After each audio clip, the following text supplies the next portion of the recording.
I didn't deserve to be attacked, and I definitely don't deserve to be made to feel like it's my own fault. I felt confused, powerless, and helpless. It was a little traumatizing.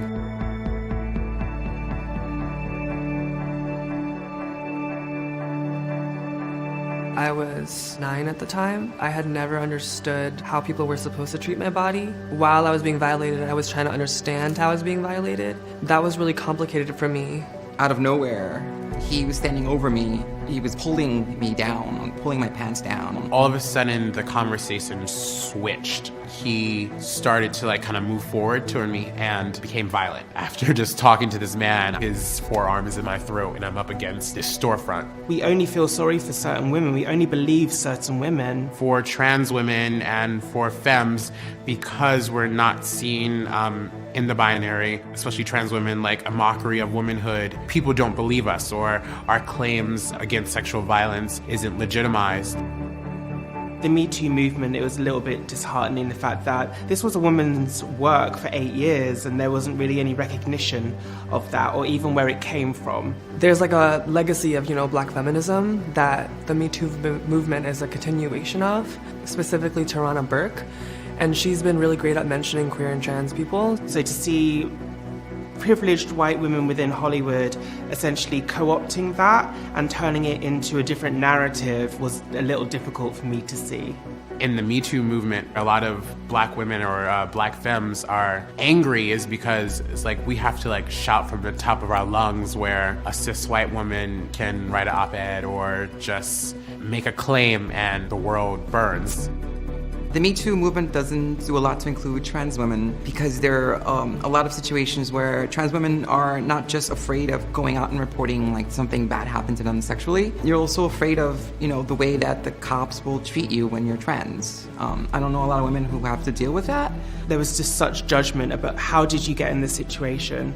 Why were you sleeping with someone that you'd only just met? I wasn't acting in a way that they deem womanly. We're usually told that we're being very deceitful by being who we are, and it's destructive, It doesn't make me feel like a person. It's just victim blaming, and all women go up against that, but when you add the trans level, that's an intersection, and that means that I'm gonna then experience what cis women experience, but then with another layer. There's cis, able-bodied white women out there who, what they're doing I think is amazing, but there are black trans women out there who are screaming Me Too from the ground that they've just been beaten up on. Some of them are screaming Me Too from the hospital that they're laying in, and some of them can scream because they're dead. Realizing that the ability to campaign, the ability to march in the streets, the ability to scream out loud and tell your story is a privilege. With that privilege, you can tell your story, but you also can uplift stories. In all of this conversation surrounding abuse and rape and sexual crimes, really, there hasn't really been any mention of the fact that trans women are being killed at a higher rate than ever before. We need to ask ourselves why that's the case and who's killing us and why are people killing us. It's lack of information, lack of understanding. For lots of trans women, especially if they're women of color, there are lots of more barriers to walking down the street, avoiding street harassment, than just making sure that they're not wearing things that could be sexualized. I don't feel like trans women are allowed to be sexually empowered without it being a thing. I feel like that's a cis-privileged thing, that a woman can be sexual, she can be gorgeous, she can be attractive, and that just be her.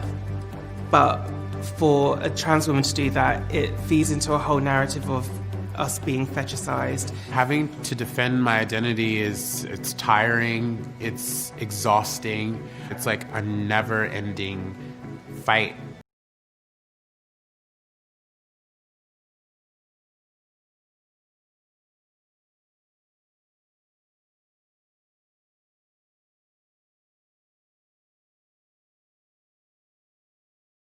No racist! Police! What was his name? George Floyd! What was his name? George Floyd! What was his name? George Floyd! George Floyd! George Floyd! Black lives! Black lives! Thank you. The law! Change the law! So this is why I need you to tell you, listen. I want you to listen.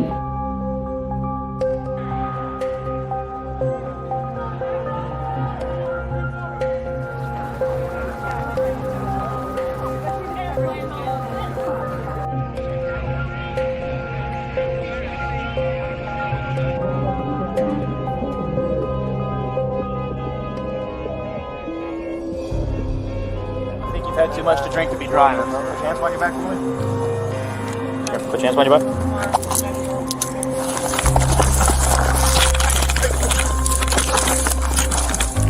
Hey, stop fighting! Stop fighting! Stop fighting! Stop fighting! You're gonna get tased! You're gonna get tased! Stop! Lift the wrong! Stop! Come on, man! Stop! You're gonna get tased! Lift the wrong! Hands off the fucking taser! Hands off the taser! Stop fighting! Hands off the taser!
The U.S. has a long and brutal legacy of attempting to eradicate Native Americans.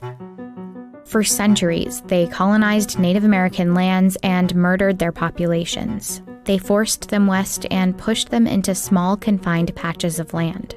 But Native Americans resisted. A Board of Indian Commissioners report said, instead of dying out under the light and contact of civilization, the Indian population is steadily increasing.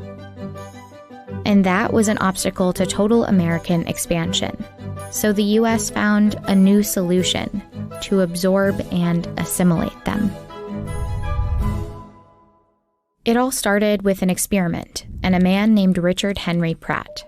He had in his charge some prisoners of war, and he taught these men how to speak English, how to read and write, and how to do labor. He dressed them in military uniforms and basically ran an assimilation experiment.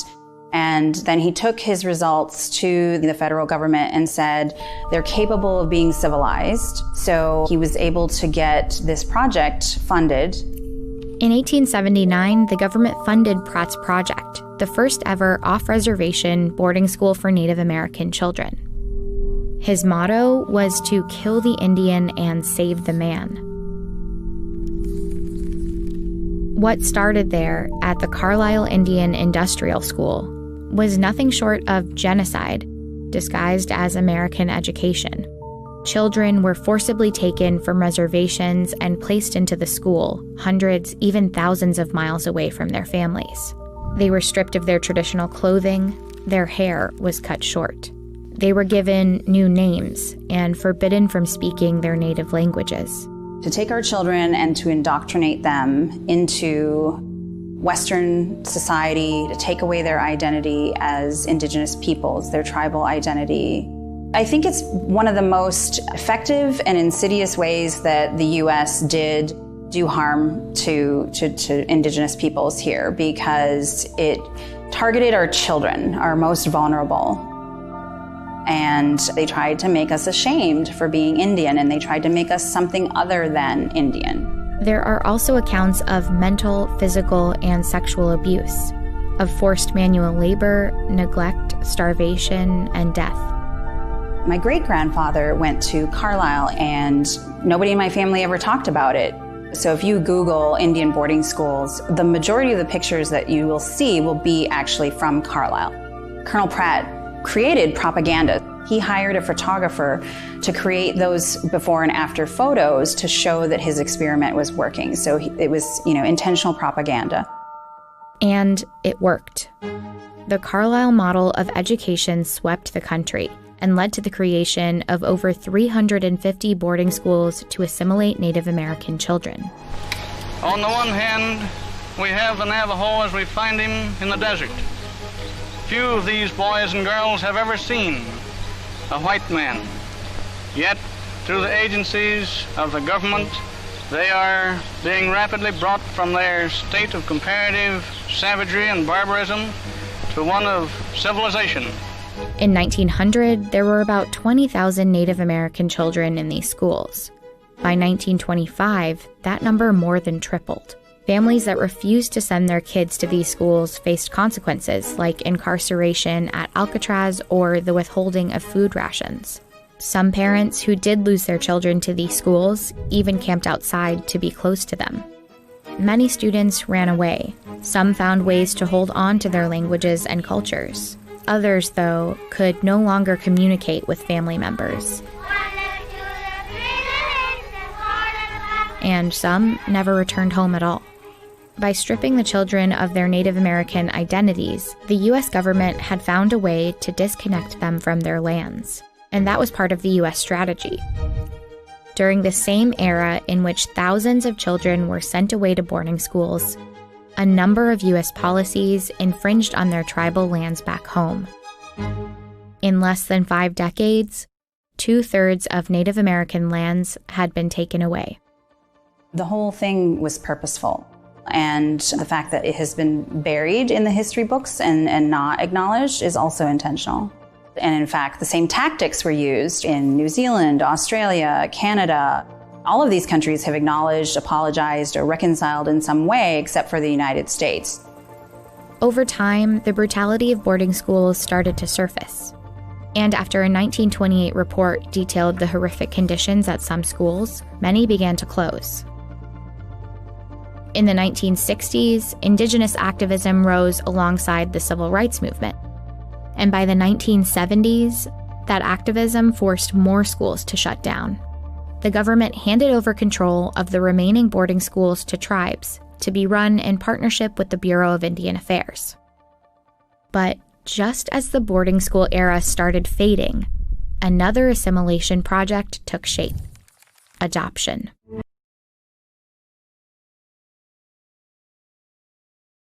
Wangari Maathai was born in Ihite village. She would grow up to become Professor Wangari Maathai and the first African woman to win the Nobel Peace Prize for her political activism and for founding the Green Belt Movement, our planting partner in Kenya. Wangari died in 2011. It's too late to meet her now, but it's not too late to meet the people whose lives she changed and is still changing.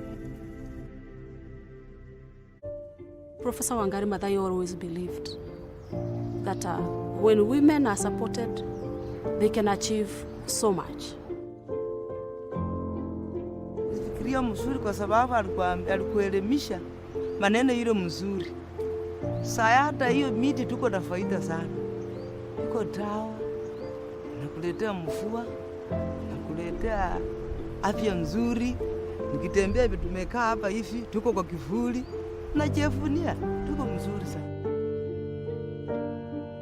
Ule gwada jari hau toni ndi na ciana cia iritu so ndimurerete na miti ino nake ni mambiriirie riu ne tuge atiriri kungigwetwo horo wa green belt maririkana yani kungigwetwo horo wa gori wa miti maririkanaga green belt no na kou nako kwa introduce horo wa Wangari wa Maathai riu ni kuragia na kaundu ga kwenda gukinyira muno mundu uyu arutite ndeto eno nako ukona nginya andu aingi ni marenda guka kumenya guku.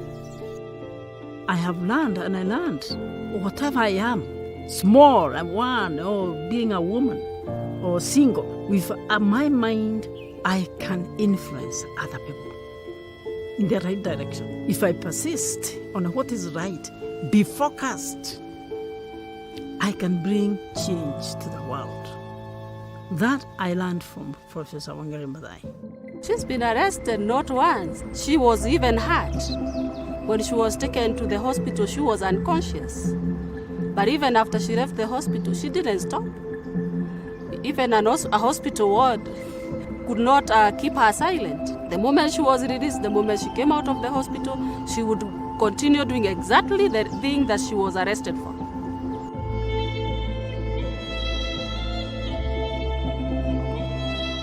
Ko kiit wakati sikemwa kele kiboisie Wangari Maathai ako kararan ko iker betaki kabisa koborye biikab Karura kikas eng radio ako kiro eng television ko kobortos ak retired president Arap Moi ak kesomoni kele ngalek chu komwoe Wangari Maathai ko cheborchingei eng olin ko nguno kekere kabisa ndakikatestai kunoto tamami ong'atet emoni nyo bo Kenya olito mising ko Nandi amu kikere nguno kwakekol ketik nubitos ketik komie ako kakenyoru beek akenyoru ropta akenyoru kerichek.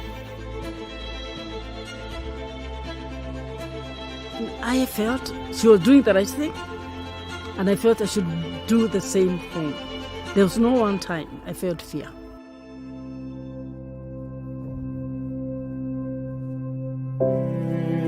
Naweza kubuka tukienda Nyeri akapigiwa simu mingi sana, na mimi sikuwa najua kuna kitu inaitwa Nobel.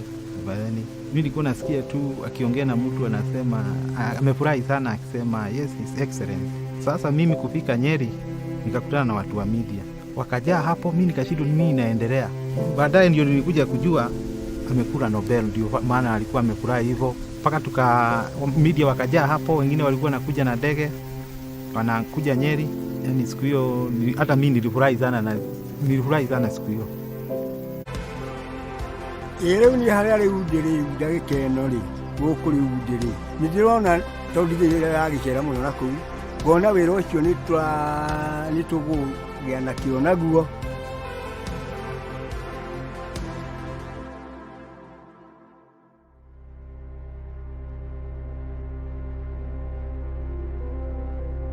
Wangari Maathai planted a lot of trees, but planting trees was never just about improving soil fertility or conserving the water cycle. For her, it was also about making us see that we have the power to tackle big problems no matter how small our solutions are, that we can heal our environment, no matter what kind of opposition we face. The movement started as a tree planting campaign. That's how we enter into communities. But it is a little more than just the planting of trees. It's planting of ideas. It's giving people a reason why they should stand for their rights. It's giving them reasons why they should protect their environmental rights, and giving them reason why they should protect their women's rights.